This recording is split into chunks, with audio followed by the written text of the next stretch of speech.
Welcome everybody to the Mission Hill Baptist Church, Hayesville YouTube broadcast coming to you from our home. Once again, we do thank the Lord for this privilege and opportunity, a wonderful privilege and opportunity that God has given unto us to be able to do this, that you could watch these videos in your home. We hope and pray that it would be an encouragement to you in these days of discouragement. I know there's a lot of discouragement out in the world today, but the Lord tells us to be of good cheer. We have His Word, we have His Holy Spirit guiding us that are saved.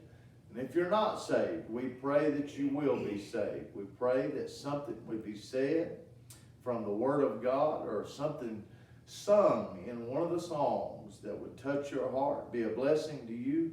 So you listen now as our family comes to sing, and then we'll bring a message from the Word of God.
In Christ alone.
Praise the Lord. That's for certain. I'm glad that Jesus never fails. He never has failed. There never has been a child of God that was ever heard testifying that God failed them. Is always that God brought them through. We have a great chapter in the book of Hebrews, chapter 11, that tells of one story after another, how God did not fail his children. Amen. And at the end of the chapter, you get down to those that it seemed like they had quite a bit harder life. They were in heaven, ready to testify that God didn't fail them. Even though the trials of their life, the trials of their faith were tough, God had not failed them. Think about the hope of heaven. Think about finally getting out of this world, getting out of the troubles. No, God is not going to fail his children. Amen. He's not going to just leave us. This life is not our hope. Right. We only had hope in this life, we'd be of all men most miserable. Right. And boy, you talk about feeling like that somebody might think God had failed if this was all there was, but this ain't all there is. Not for the child of God. I thank God for that. Amen. We're going to be turning in our Bible to the book of 1 Kings, chapter number 18. 1 Kings, chapter number 18. And we're coming to this story of this great man of God, Elijah. And the Lord had brought my mind to this prophet several days ago. I was thinking about this story, and we want to begin reading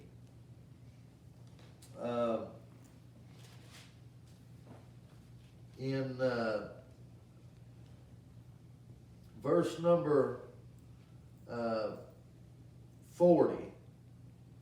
And Elijah said unto them, take the prophets of Baal, let not one of them escape.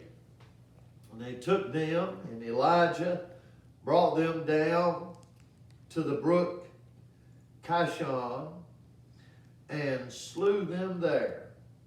And Elijah said unto Ahab, get thee up, eat and drink, for there is a sound of abundance of rain.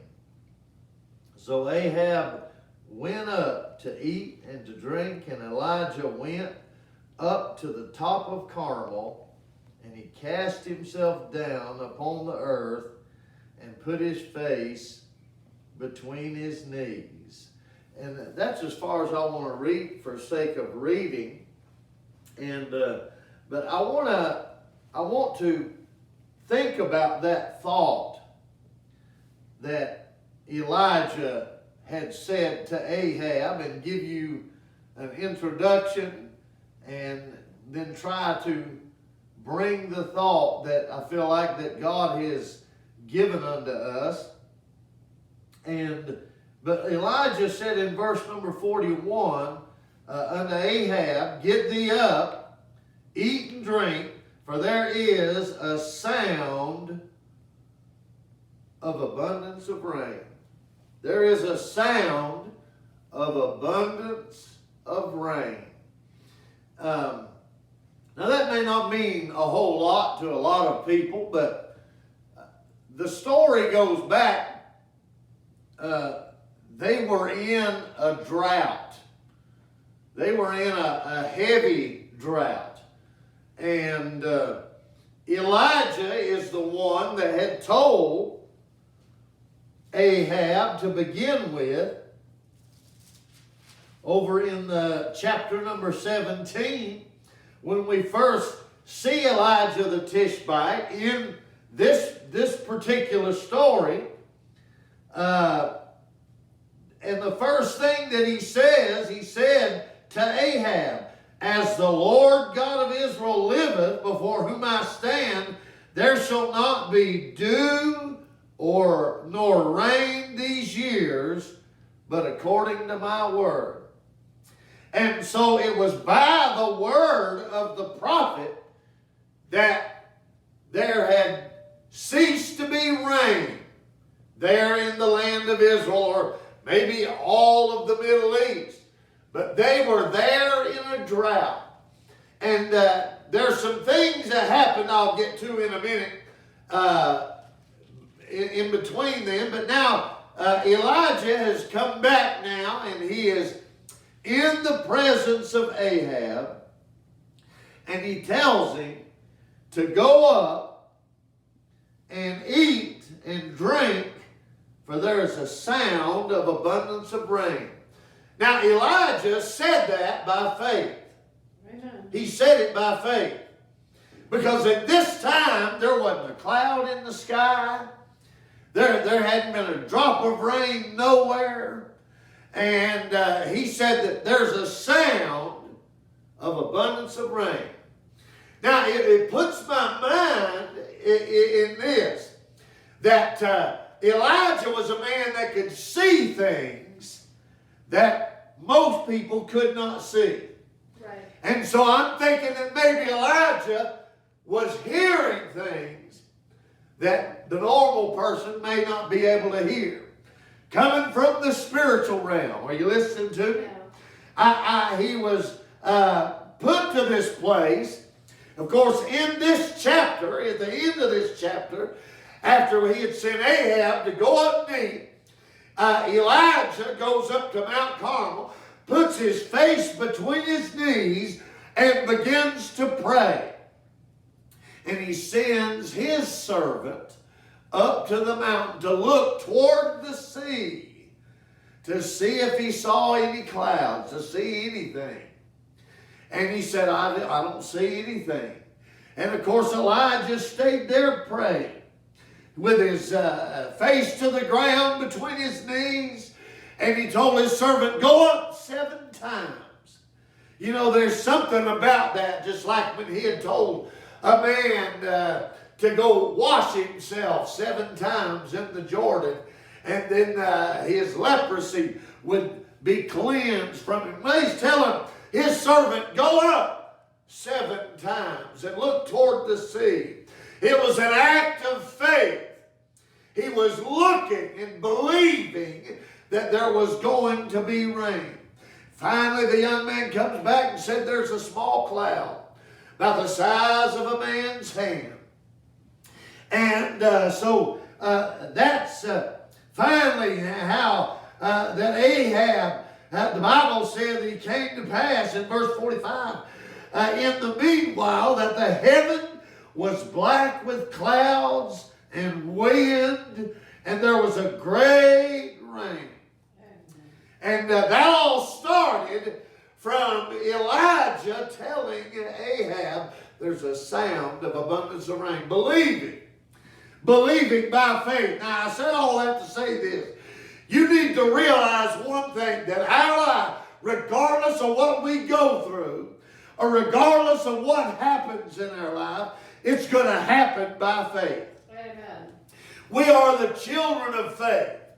Amen. We live by faith. Yet without faith, it's impossible to please it. We hear by faith. Faith in His Word. We act on faith. Amen. And our whole life is about faith. Amen. Faith in God.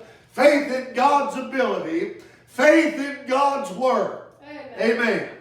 And believing what God is able to do. That God, what God has said, He is able to accomplish. So I'm looking at this, and I'm thinking about this, how that he's hearing the sound, looking for the rain to come.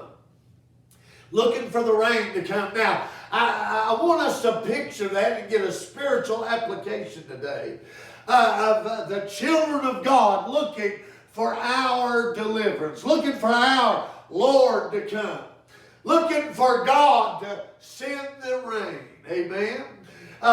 We've prayed about that, about revival. God send the rain. And I don't know about you. I've prayed that. But I've been praying lately, Lord, just come. Amen. Amen.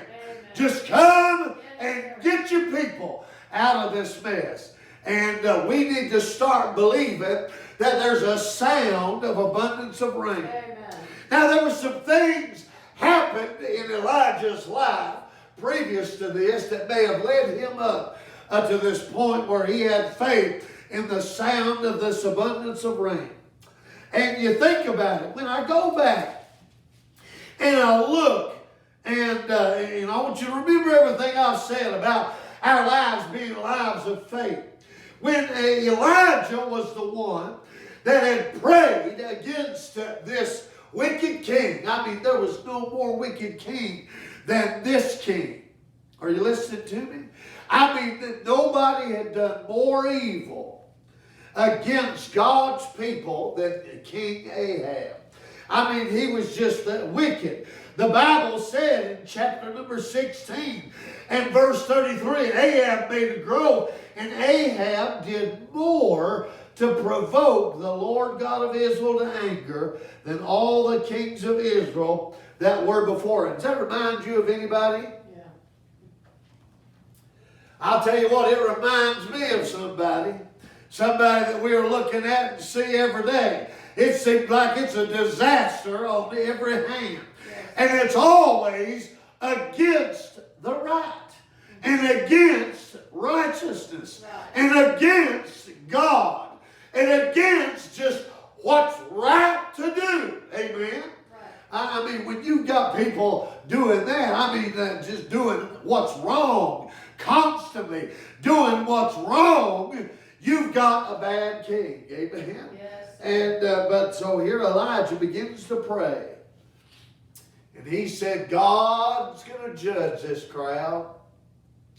And there ain't going to be no rain, but by my word. Now, it's almost as if Elijah's in control, but God's the one that's in control. Right. It's God that's going to stop the rain or not, and he stopped it. And but now listen, when Elijah stopped it, I wonder how many times Elijah thought, I don't know if I realized what I asked for.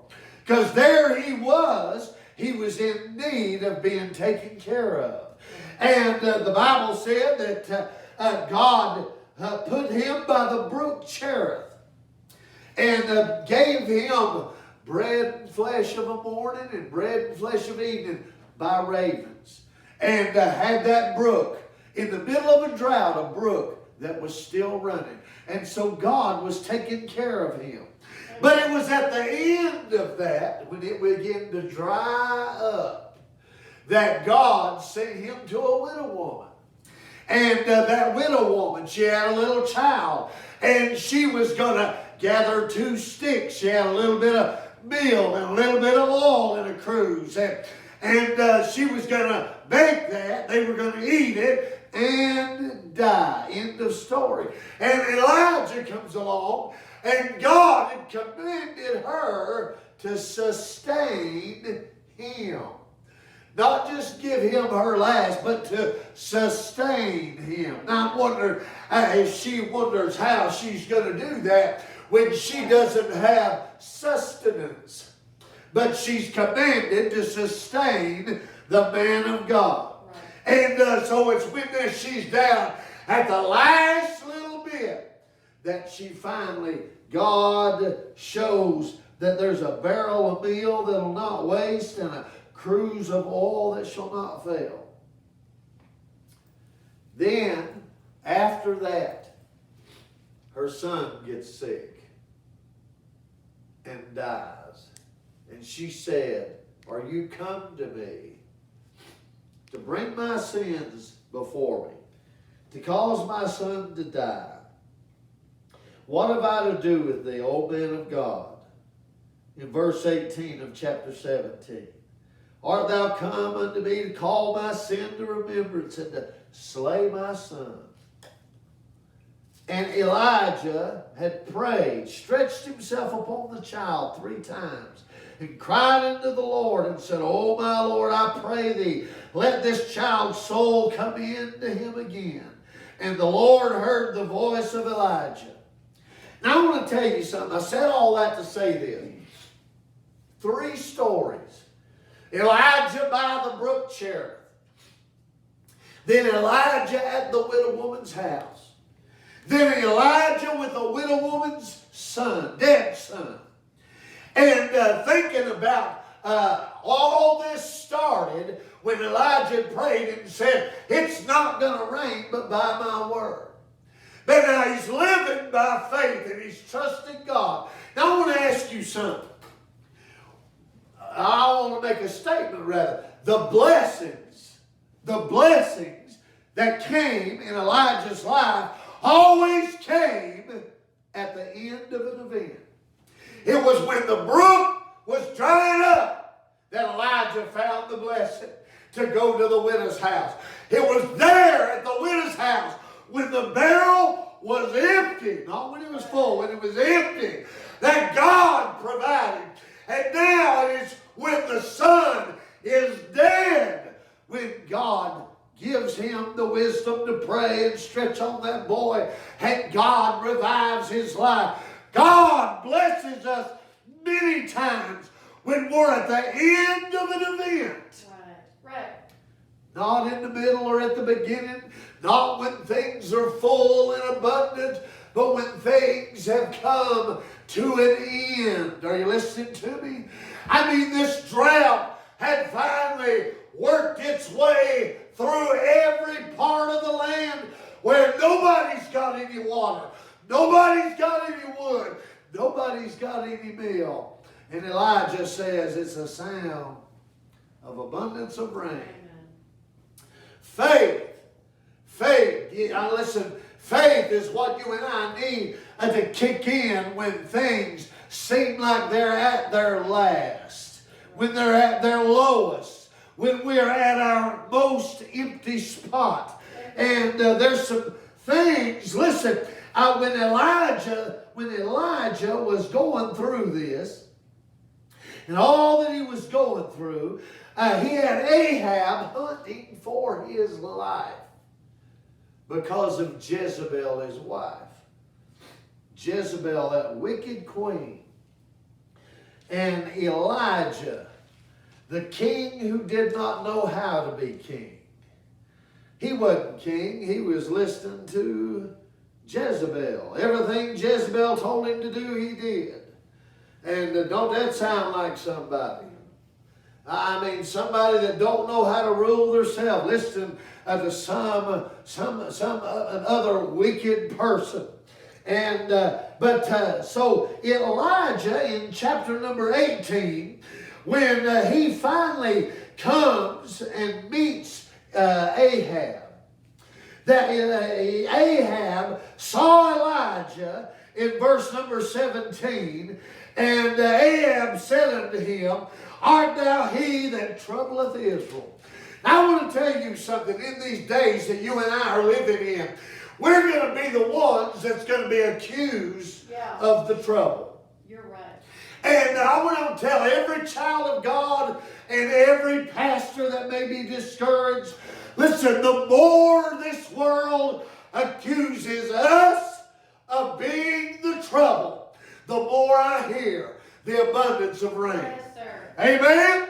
I tell you, when this world is getting more and more pushed against us, hunting for our lives. Amen?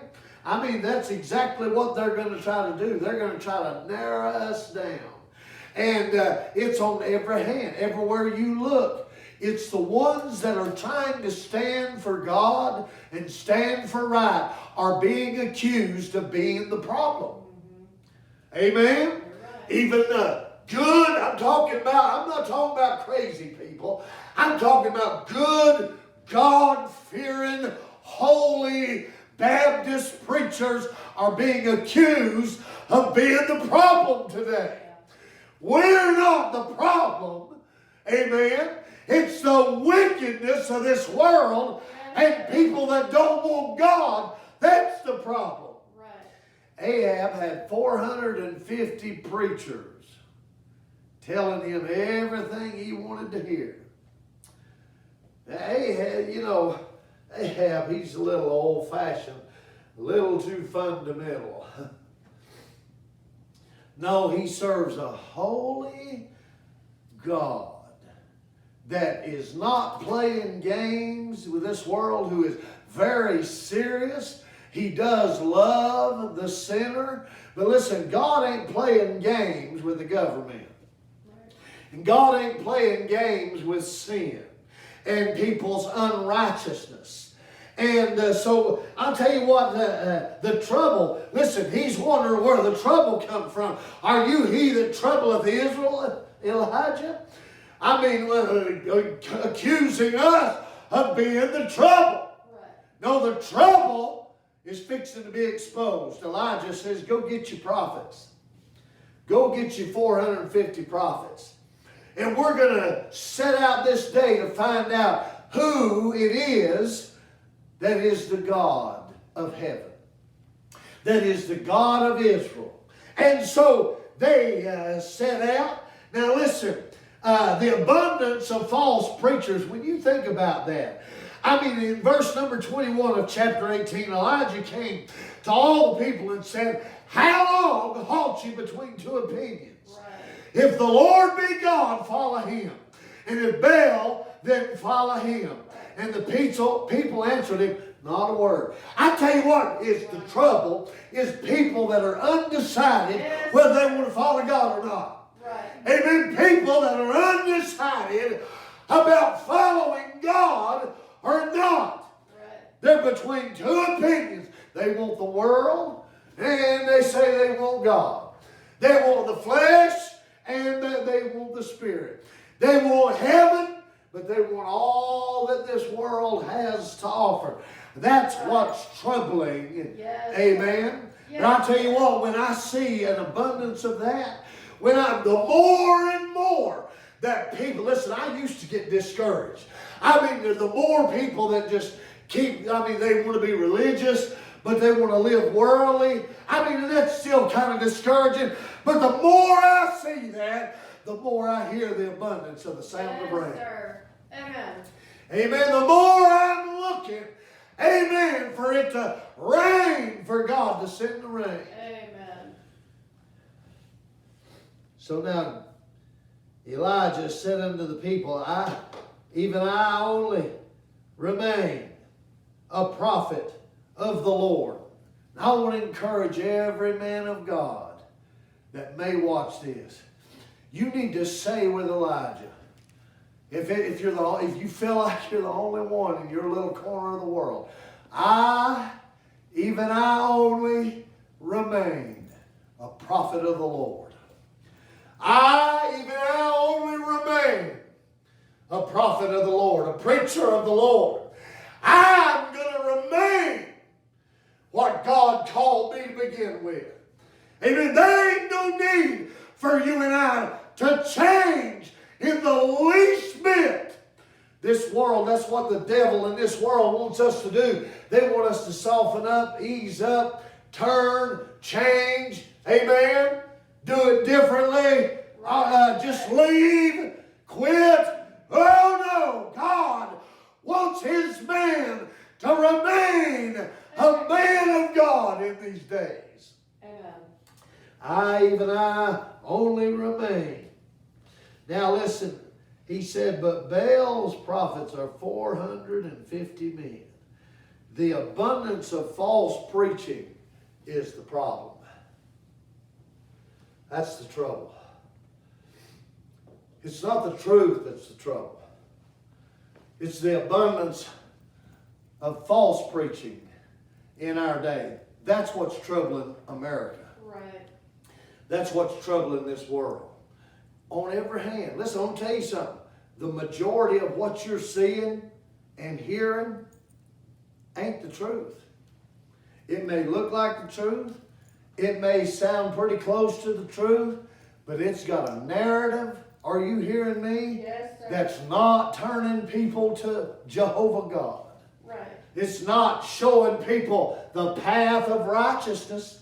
It's not showing them the way of holiness. Right. Amen. It's not showing them the narrow path. Yes, sir. Oh no! It's the many on the broad road of religion and tribe. That's what most people's on. In the last days, they have a form of godliness, but denying the power thereof. Yeah. From such turn away. When I see an abundance of that, I'm listening for an abundance of rain. Amen. An abundance of falseness gives me the assurance there's a sound of the abundance of rain. So he builds this altar. He tells them to build them an altar. You build you an altar, call on Baal, and then when you're satisfied, I'll do the same. Whoever God answers by fire. Now listen, he let them go first. You know what? If fire would have failed, it'd been over with. Elijah wouldn't even got to step up to the plate. But it's good that he knows in whom he's believed. Yes, sir. He knew there wasn't going to be no fire fall. Amen. Not with them prophets of Baal, ain't going to be no fire fall. Right. Amen. They can all gather together. There ain't no real fire there. Amen. They can all come together and assemble together. They had a big shout meeting. 450 of them dancing around. Amen. Making all kinds of racket noise. They had this beautiful conglomerate altar. Had something that looked like a sacrifice up there. Well, I mean, it all looked, just nearly, son, it was picture perfect. But there was only one problem. No fire. No fire. Listen, I don't care how much noise there is. I'm looking for fire to fall. Amen. I want to see the fire fall. Amen. You ought to know the difference between a bunch of noise and a bunch of dancing and a bunch of put on and a bunch of religion and a bunch of false prophets and something that looks like an altar. And the difference between what is. Amen. After they'd done that a while, Elijah said, maybe your God is off on a journey. Maybe he's asleep, needs to be woken up. Boy, they just got to stirring that much worse. You know what they got to doing? Cut themselves. They got the lance in themselves. Cutting themselves. You know what's the problem today? It's not somebody seeking to worship God in spirit and in truth. It's this wicked generation cutting all over themselves. Oh my. That's exactly what's wrong with this generation. That's what's wrong with religion and church today. Amen? People today. Amen. That's exactly right. I tell you, they want to mark themselves and cut themselves, bleed themselves, and do it all in the name of religion. Oh, God, have mercy. That's the problem. That's not the answer. That was not the answer. God wasn't going to accept their cut and their blood. Are you listening to me? Oh, no. That wasn't what God wanted to accept. God wasn't going to accept it. But Elijah, when they were done, he told all the people, said, come near to me. And all the people came near unto him. And the Bible said he repaired the altar of the Lord, verse 30, that was broken down. I mean, he's getting ready to pray. The praying. He's going to bring back praying. The altar of prayer that was broken down. Listen, that's not the problem. Praying's not the problem. Praying to God. It's a broken down altar that is the problem. Yes, sir. Broken down altars. When they took prayer, take prayer out. Take real prayer out. Prayer to God. Prayer God's way. And Elijah is going to restore that. Elijah is going to restore prayer. He's repaired the altar. In other words, there's something about the way that the altar was that wasn't satisfactory. He's got to repair it. And Elijah took 12 stones, according to the number of the tribes of the sons of Jacob. 12 stones, one for each tribe. See, there's a significance in everything that God would have him do. It was all a symbol of the children of Israel, the tribes of Israel, that when God looked down, he saw those 12 stones, that he would remember the 12 sons of Jacob, the 12 sons of Israel.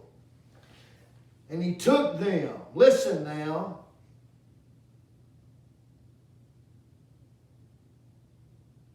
and with the stones he built an altar in the name of the Lord. And he made a trench about the altar, as great as would contain 2 measures of seed.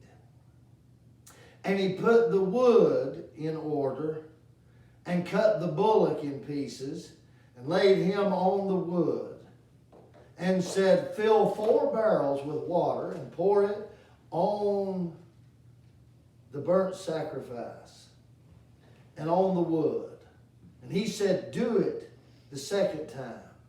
They did it the second time. And he said, do it the third time. And they did it the third time. And the water ran round about the altar, and he filled the trench also with water. When Elijah had built this altar, he put those 12 stones there. He didn't use no mortar. You see, Elijah knew what God said. When a man built an altar, he said, there's not a tool of a man's hand to come upon that altar. He didn't take anything that was man-made to cut them stones and make them look pretty. He just took that stone the way God made it. Yes. And laid it down there. And he took another stone just the way God made it and laid it down there. 12 of them he did that way. He didn't use no mortar that he mixed. No. He didn't have anything. All he did was took the wood, put it on that altar, and he cut that bullock just the way God told them to when they were going to sacrifice, and put that on top of the wood. And he made a trench around it. He told them to pour that water, all that water. He wanted them to know this was soaking wet.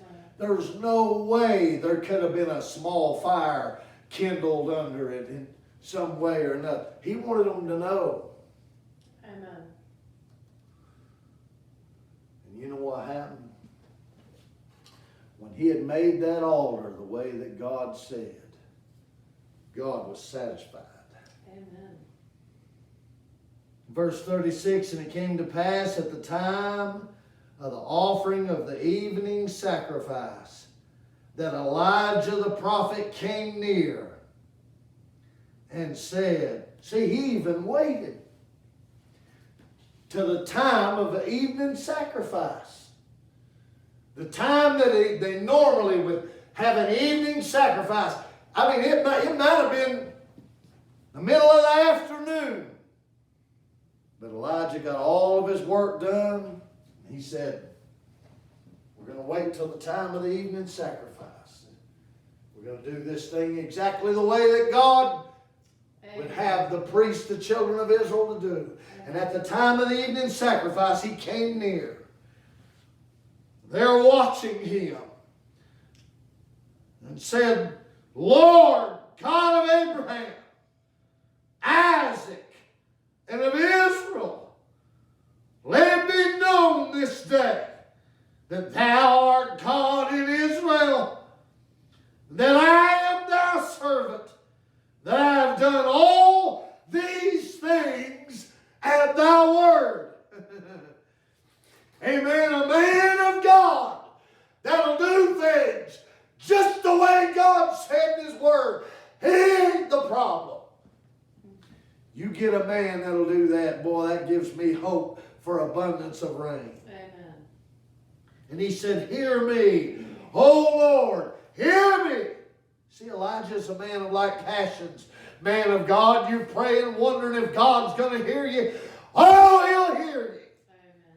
You come to God the way you always have. That's not the problem. He said, hear me. O Lord, hear me. That this people may know that thou art the Lord God, that thou hast turned their heart back again. Verse 38. Then the fire of the Lord fell, which means it came down from heaven. Amen. Didn't come up from underneath. Amen. It came down from heaven and consumed the burnt sacrifice and the wood and the stones and the dust and licked up the water that was in the trench. Amen. I mean, God licked it all up. Yes, sir. God said, this is so beautiful, so perfect of a sacrifice and an altar of my pleasing. God licked it up, took the whole thing up to heaven. Amen. Boy, you talk about satisfied with that. God was satisfied. Amen. Somebody praying to God, seeking God the way that God said. That's one of the most beautiful things in the sight of God that there is. And that ain't the problem. You keep praying. Children of God, you keep seeking. Amen. You keep burning. Amen. Amen. Keep burning for the Lord. Amen. That's not the problem. This world is. Right. When all the people saw it, they fell on their faces and they said, the Lord, He is the God. The Lord, He is the God. I'll tell you what, if this world, if they can see that's real, Amen. that'd be their only hope of turning to God. Listen, trying to appease the world, trying to, be their buddy and be their friend. And I mean, it's one thing to be good to people. Right. But listen, they need to see that there's a difference in God's people Yes, sir. and them. There's a difference in the church and the world. Right. Us that's called the trouble. No, we're not the trouble. It's the only hope for this world. Amen. That's why God left the church here. Amen. And that's when Elijah said, take the prophets of Baal. Let not one of them escape. Elijah took it into his own hand and slew them there. And that's when Elijah told Ahab, go on and drink. I hear the sound of abundance of rain. Yes, sir. It's going to rain again. By faith, he went up to the mountain and he began to pray. He knew, listen, they were at the end of this thing and that it was time for it to rain. Time to rain. He's trying to help this king still. This king goes back and what does he do? He tells his wife, Jezebel, what happened? Elijah killed all them prophets. The fire of God, it fell. I saw it. What'd she do? She got mad and she sent word to Elijah and said, so be it unto me if I don't do to you what you did to my prophets. And in the middle of Elijah's hope, discouragement came his way fast. Listen, so much pressure. God gave me this earlier when I was thinking about this. If the man of God that Elijah was able to get discouraged under this kind of pressure. Listen, when you and I have come to the end of things time and time again, even in the middle of our hope, the enemy could send in such discouragement, make you and me want to crawl up under a juniper tree. But you know what God did? You know what God did for Elijah? There he is up under his juniper tree, feeling like he was the only one left. He was just going to die right there. Laid down and went to sleep. God sent an angel while he's asleep. God sent an angel, and you know what he did? He woke him up. And Elijah looked, and there was a cake baking on coals and a cruse of water at his head. What does that remind you of? Right back at the beginning. Yes, sir. Boy, my mind, if I'd have been Elijah, I'd have been thinking about that widow. Right. I'd have been thinking about them days back there at that widow's house when God made her to make me a cake, gave me a water to drink. That's what I'd be thinking about. I'd be thinking about that. Hey, you and I can realize in the midst of discouragement the days when God provided for us. Amen. Keep our hope that there's a sound of abundance of rain. God didn't want him giving up that hope. I mean, listen, God sent the rain to him. Amen. God sent the rain. Made the clouds fill black. Sky. And it fell a flood. There's a day the Lord's going to come. Yes, sir. He's going to get us out of here. Amen. All these things that's happening around us, the real trouble, where it's coming from, it just makes me know that the Lord's coming back. I can hear the sound of abundance of rain. Do you see the cloud out there? Amen. Oh, it's just the size of a man's hand right now.